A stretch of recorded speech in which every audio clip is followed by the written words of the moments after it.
You wake up, you step on the scale. Maybe it moved, maybe it didn't. You look in the mirror, flex a little, turn sideways and adjust the lighting like it owes you money. And then the thought hits. I've been eating all this protein, so why don't I look different? It's confusing, because everywhere you look, protein is the hero. More protein for muscle, more protein for fat loss, more protein for gains. It's treated like the main character in a movie. But here's the twist. Protein isn't the hero. It's just the bricks.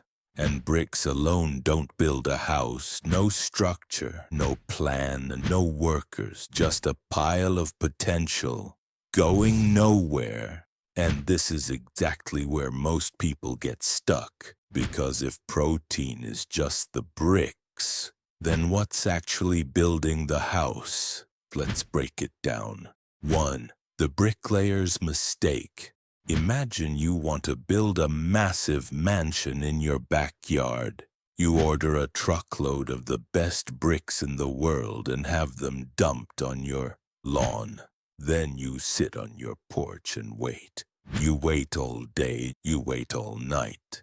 But in the morning you don't have a mansion, you just have a pile of rocks killing your grass. This is what happens when you eat tons of protein but don't do anything else. Protein provides amino acids, the raw materials. But your body doesn't just turn them into muscle because they're there. Without a plan, your body might just burn that protein for energy, or if you're eating too much, store it as fat. If you aren't hiring a construction crew, you're just running a warehouse. 2. The work order. Why your body is lazy. Your body is actually pretty cheap. It doesn't want to build muscle because muscle is expensive to keep. It's like a fancy sports car that burns tons of gas even when it's just sitting in the driveway.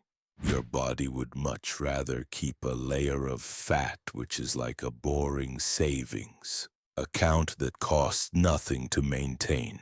Your body is constantly asking, do we really need this muscle? The only way to change the answer is mechanical tension. When you lift heavy weights, you create tiny, microscopic damage in your muscles. That is the signal. That is the boss shouting, hey, the walls are cracking. We need to upgrade the system. Without that signal, the protein has nowhere to go. The workers are just standing around the job site with no instructions. 3. The protein signal.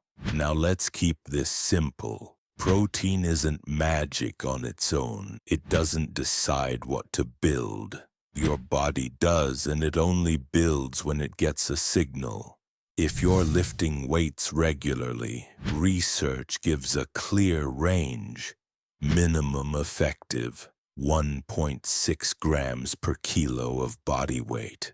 Optimal range, 1.6 to 2.2 grams per kilo. And if you're cutting or training hard, up to 2.2 to 2.5 grams per kilo. Now simplify that. Just aim for 1.5 to 2 times your body weight in grams of protein per day. That's it. So if you're 80 kilos, you're looking at roughly 130 grams minimum. 150 to 175 grams in the sweet spot.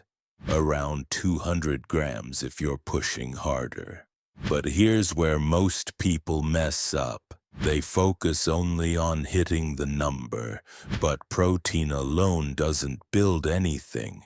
It needs a signal, and that signal comes from training.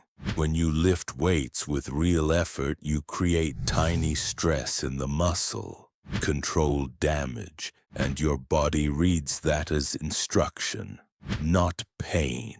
It responds like, we need to rebuild this stronger. Without that signal, Protein has no job, no direction. So think of it like this: training creates demand. Protein is supply. Muscle growth is the result. And if there's no demand, the supply doesn't matter. 4. Using furniture for firewood. Let's say you're training hard. You're hitting your protein goal every day, but you're scared of carbs and fats, so you keep them very low. Now your body is in a tough spot. It needs energy to survive, to move, to think, to recover from workouts, but it's not getting enough fuel. So it looks at that expensive steak you just ate and makes a hard decision. We need energy right now. Let's break this down and turn it into sugar.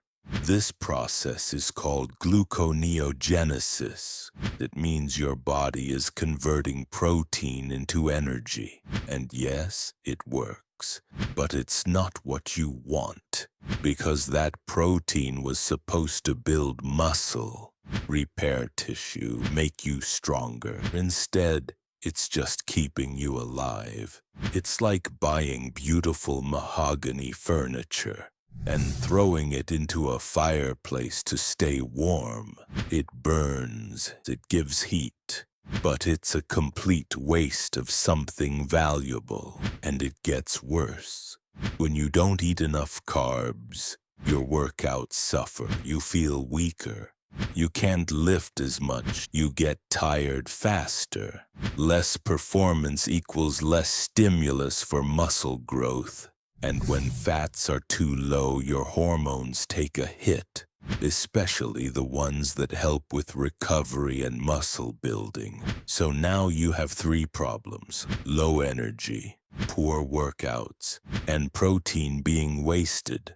This is why balance matters. Carbs give your body quick energy. They fuel your workouts. Fats support hormones and overall health. And when both are in place, protein can finally do its real job: building muscle, not being burned just to keep the lights on. 5. The leaky bucket. Consistency problem. You can do everything right, but not long enough. Imagine trying to fill a bucket with water, but there's a small hole at the bottom. You pour water in today, skip tomorrow, try again next week. The bucket never fills.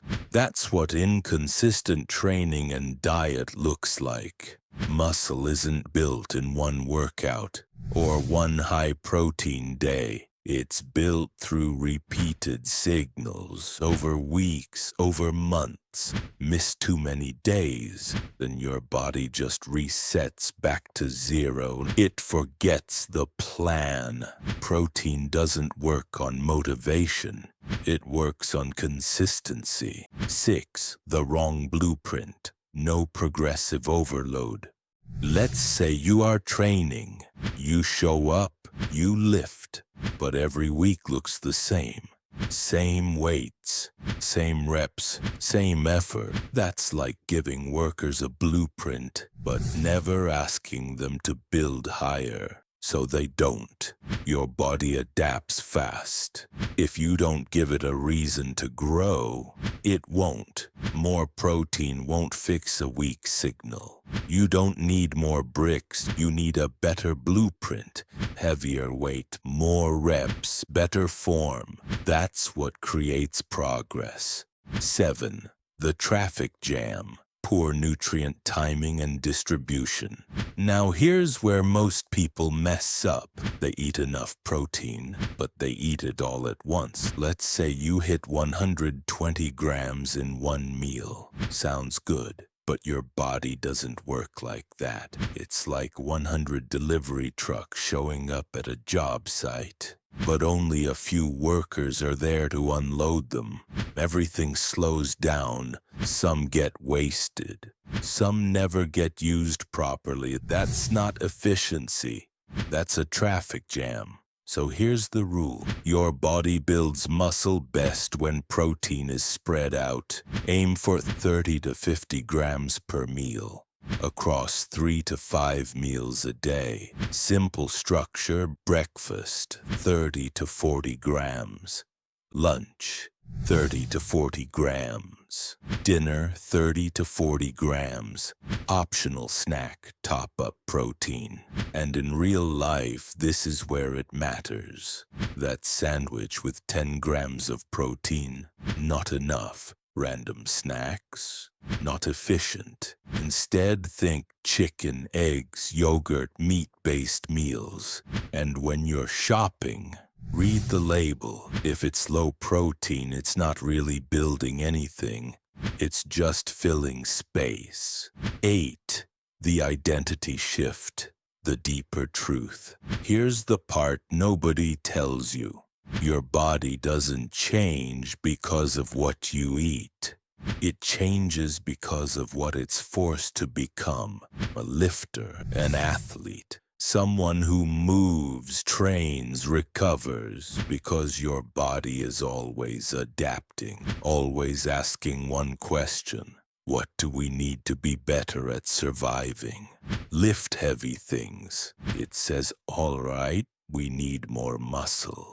Stay still all day. It says, cool. We don't need that extra weight. It's efficient, sometimes brutally efficient. It will not build what you don't use. Protein supports that identity, but it doesn't create it.